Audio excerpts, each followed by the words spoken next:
ಎಲ್ಲರಿಗೂ ನಮಸ್ಕಾರ. ನಾನೇ ನಿಮ್ಮ ಈಶ್ವರ್. ವೆಲ್ಕಮ್ ಟು ದ ನಿಮ್ಮ ಈಶ್ವರ್ ಚಾನಲ್. ಸೊ ವಿಡಿಯೋನ ಶುರು ಮಾಡ್ಕೊಂಬನ್ನ ನಿಮ್ಮ ಈಶ್ವರ್ ಚಾನಲ್ನ ಸಬ್ಸ್ಕ್ರೈಬ್ ಮಾಡ್ಕೊಳ್ಳಿ. ಬನ್ನಿ ವಿಡಿಯೋನ ಶುರು ಮಾಡೋಣ. ಈ ಕೋಟ್ಯಾಧಿಪತಿಗಳನ್ನ ಮಿಲಿಯನರ್ ಅಂತಾರೆ, ಬಿಲಿಯನರ್ ಅಂತಾರೆ. ಆದರೆ ಜಗತ್ತಿನ ಫಸ್ಟ್ ಟ್ರಿಲಿಯನರ್ ಆಗ್ತವ್ರೆ ಯಾರು ಅಂತ ಕೇಳ್ತಿದ್ರಾ? ಸೊ ಈ ಕೋಟ್ಯಾಧಿಪತಿ ಲಿಸ್ಟ್ಗಳನ್ನ ಫೋರ್ಬ್ಸ್ ಅನ್ನುವಂಥ ಒಂದು ಆರ್ಟಿಕಲ್ ಅವರು ಎಲ್ಲನೂ ಅವ್ರು ಹೇಳುವಂಥದ್ದೇ ಫಿಕ್ಸ್ ಅನ್ಕೊಳ್ಳಿ. ಸೊ ಅವರೇ ಎಲ್ಲನೂ ಫಿಕ್ಸ್ ಮಾಡಿ ಲಿಸ್ಟ್ ಮಾಡಿ ಇಂಥವ್ರು ಇಷ್ಟನೇ ಸ್ಥಾನ ಅಂದರೆ ಕೋಟ್ಯಾಧಿಪತಿ ಲಿಸ್ಟ್ಗಳನ್ನ ಅವರೇ ಹಾಕ್ತಾರೆ. ಆ ಫೋರ್ಬ್ಸ್ ಪ್ರಕಾರ 170 GDPಗಿಂತ 170 ದೇಶಗಳ GDPಗಿಂತ ಹೆಚ್ಚಾಗಿ ಮುಂದೆ ತಳ್ಳಿದ್ರಂತೆ ಈ ಎಲನ್ ಮಸ್ಕ್. ಈ ಎಲನ್ ಮಸ್ಕ್ ಯಾರು ಅಂತ ಕೇಳ್ತಿದ್ದೀರಾ? ಈಗ ರೀಸೆಂಟ್ ಆಗಿ ಇಂಡಿಯಾದಲ್ಲಿ ಟೆಸ್ಲಾ ಕಾರ್ ಯೋಚನೆ ಮಾಡಿ. Tesla car charging car okay, ಆದರೆ ಆಟೋಮೆಟಿಕ್ ಸಿಸ್ಟಮ್ ಅದ್ರಲ್ಲಿ ಐತೆ. ಸೊ ಆಟೋಮೆಟಿಕ್ ಸಿಸ್ಟಮ್ ಅಂದ್ರೆ ಏನಿಲ್ಲ, ಮ್ಯಾಪ್ ಹಾಕ್ಬಿಟ್ಟು ಡ್ರೈವರ್ ಸೀಟಲ್ಲಿ ನಿದ್ದೆ ಮಾಡ್ಕೊಂಡು ಹೋಗುವಂಥ ಫ್ಯೂಚರ್ನ ಈ ಎಲನ್ ಮಸ್ಕ್ ಕೊಟ್ಟಿದ್ದಾರೆ. ಸೊ ಈ ಎಲನ್ ಮಸ್ಕ್ ಜಗತ್ತಿನ ಕೋಟ್ಯಾಧಿಪತಿ ಲಿಸ್ಟ್ಗಳಲ್ಲಿ ಫಸ್ಟ್ನೇ ಸ್ಥಾನ. ಸೊ ಇವ್ರಿಗೆ ಒಂದೇ ಕಂಪ್ನಿ ಆಯ್ತಾ ಅಂತ ಕೇಳಿದ್ರೆ ಈ ಟೆಸ್ಲಾ ಕಂಪನಿ ಮಾತ್ರ ಇಲ್ಲ. ನ್ಯೂರಾಲಿಂಕ್ ಆಗಿರ್ಬೋದು, ಸೋಲಾರ್ ಸಿಟಿ ಆಗಿರ್ಬೋದು, ಮತ್ತೆ ಹೈಪರ್ ಲೂಪ್. ಸೊ ಇನ್ನು ಕೆಲ ಕಂಪನಿ ಸ್ಪೇಸ್ ಎಕ್ಸ್ ಅಂದ್ರೆ ಈ ಸುನಿತಾ ವಿಲಿಯಮ್ಸ್ನ ಕರ್ಕ ಬಂದಿದ್ದೆ ಇವರು. ರಾಕೆಟ್ ಕಂಪನಿ ನಾಸಾ ಮತ್ತೆ ಸ್ಪೇಸ್ ಎಕ್ಸ್ ಎರಡು ಸೇರಿ ಎಷ್ಟೋ ಪ್ರಾಜೆಕ್ಟ್ಗಳನ್ನ ಮಾಡ್ತೈತೆ. ಈ ಸ್ಪೇಸ್ ಎಕ್ಸ್ನ ಶುರು ಮಾಡುವಾಗ ಈ ಎಲನ್ ಮಸ್ಕು ದೊಡ್ಡ ಲಾಸ್ ಅನ್ನ ಫೇಸ್ ಮಾಡಿದ್ರು. ಯಾಕೆ ಅಂತಂದ್ರೆ ಇನಿಷಿಯಲ್ ಸ್ಟೇಜ್ ಅಲ್ಲಿ ಅಂದ್ರೆ ಈ ಸ್ಟಾರ್ಟ್ ಮಾಡುವಂತ ಸಂದರ್ಭದಲ್ಲಿ ಎಲ್ಲ ರೆಡಿ ಮಾಡುವಂತ ಸಂದರ್ಭದಲ್ಲಿ ಫೇಲಿಯರ್ ಆದ್ರೆ ತೊಂದರೆ ಇಲ್ಲ, ಆದ್ರೆ ಲಾಂಚ್ ಮಾಡಿ ಆರ್ಬಿಟ್ಗೆ ಹೋಗಿ ತಿರ್ಗಾ ಇಳಿದು ನಿಂತ್ಕೊಳ್ಳುವಂತ ಆರ್ಬಿಟ್ಗೆ ಹೋಗಿ ತಿರ್ಗಾ ಇಳಿದು ನಿಂತ್ಕೊಳ್ಳೋ ಥರ ಆ ರಾಕೆಟ್ ಇತ್ತಂತೆ. ಆ ರಾಕೆಟ್ ಬರುವಂಥ ಸಂದರ್ಭದಲ್ಲೇ 3 ಕೂಡ ಬ್ಲಾಸ್ಟ್ ಆಗುತ್ತೆ. ಸೊ ಎಲ್ಲ ಡೌನ್ಫಾಲ್ ಆದಮೇಲೆ ಎಲ್ಲರೂ ಕೂಡ ಹೇಳಕ್ ಶುರು ಮಾಡಿದ್ರು, ಇನ್ಮೇಲೆ ಅಷ್ಟೇ ಎಲಾನ್ ಮಸ್ಕ್ ಅಂತ ಒಬ್ಬ ಇರೋದೇ ಒದಾಗಲ್ಲ ಅಂತೆಲ್ಲ ಮಾತಾಡಕ್ಕೆ ಶುರು ಮಾಡಿದ್ರು. ಸೊ ಇದಾದ ನಂತರ ಸ್ವಲ್ಪ ಫ್ರೆಂಡ್ಸ್ ಹತ್ರ ಸಾಲ ಇಸ್ಕೊಂಡು, ಮೊದಲೇ ಸಾಲ ಇತ್ತಂತೆ. ಸೊ ಫ್ರೆಂಡ್ಸ್ ಹತ್ರ ಸಾಲ ಇಸ್ಕೊಂಡು ಎಷ್ಟೋ ಸಾಲಗಳನ್ನ ಈಸ್ಕೊಂಡು ಒಂದು ಪ್ರಾಜೆಕ್ಟ್ನ ಮಾಡಬೇಕು ಅಂತೇಳಿ ಇದೇ ಥರನೇ ಸ್ಪೇಸ್ ಎಕ್ಸ್ ತಿರ್ಗಾ ಒಂದು ರಾಕೆಟ್ನ ಲಾಂಚ್ ಮಾಡಬೇಕು ಅಂತ ಮಾಡ್ತಾರೆ. ಸೊ ಅದು ಸಕ್ಸಸ್ ಆಗುತ್ತೆ. ಸೊ ಈ ಸರಿ ಸಕ್ಸಸ್ ಆದಮೇಲೆ ಇದರಲ್ಲಿ ಬಂದಿರುವಂಥ ದುಡ್ಡಲ್ಲೇ ಇನ್ನೊಂದು ಕಂಪನಿಯನ್ನು ಶುರು ಮಾಡಿದ್ರು. ಇವರ ಒಂದು ಸಾಲಗಳನ್ನ ತೀರಿಸಿದ್ರು. ಸೊ ಇನಿಷಿಯಲ್ ಸ್ಟೇಜಲ್ಲಿ ಈ ಕಂಪನಿಗಳನ್ನ ಶುರು ಮಾಡಿದ್ರು ಅಂತ ಕೇಳಿದ್ರೆ ಇಲ್ಲ. ಯಾಕೆ ಅಂತಂದ್ರೆ ಇವರ ಒಂದು ಹಿಸ್ಟ್ರಿನ ಸ್ಪೇಸ್ ಎಕ್ಸ್ ಮೂಲಕ ಎಷ್ಟೋ ಕೋಟಿ ಗಂಟ್ಲೆ ದುಡ್ಡು ಬರ್ತೈತೆ. ಮತ್ತೆ ಈ ಟೆಸ್ಲಾ ಅಂತ ಹೇಳಿದ್ನಲ್ಲ ಚಾರ್ಜಿಂಗ್ ಕಾರಲ್ಲೇ ಸ್ಪೀಡಾಗಿ ಹೋಗುವಂಥ ಕಾರ್ ಇದೆ ಅಂತೆ.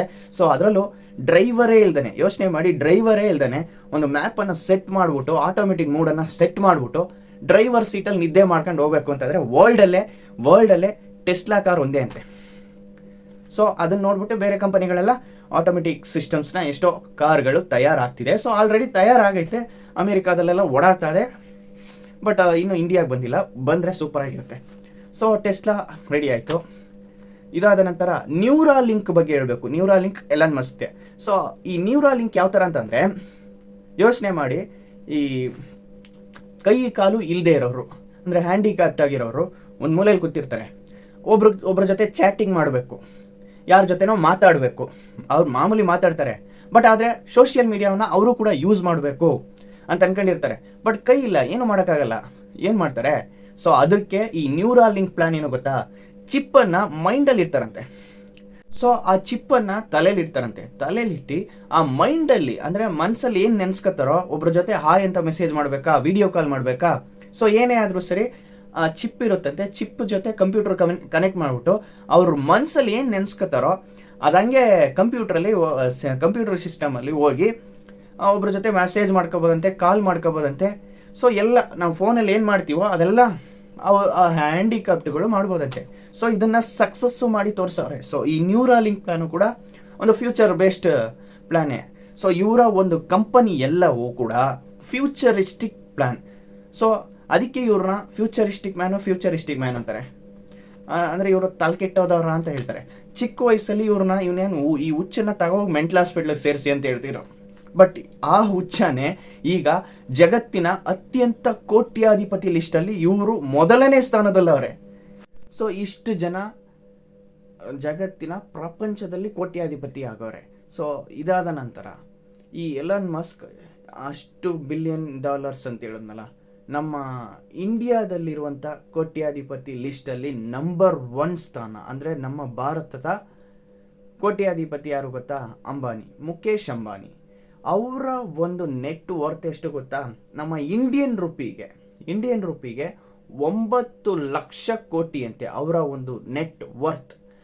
ಆದರೆ ಈ ಎಲನ್ ಮಸ್ಕ್ ಹೇಳದ್ನಲ್ಲ, ಅವರ ಒಂದು ನೆಟ್ ವರ್ತ್ $850 ಬಿಲಿಯನ್, ಹತ್ತತ್ರ 80 ಲಕ್ಷ ಕೋಟಿ ಆಗಿದೆಯೇ.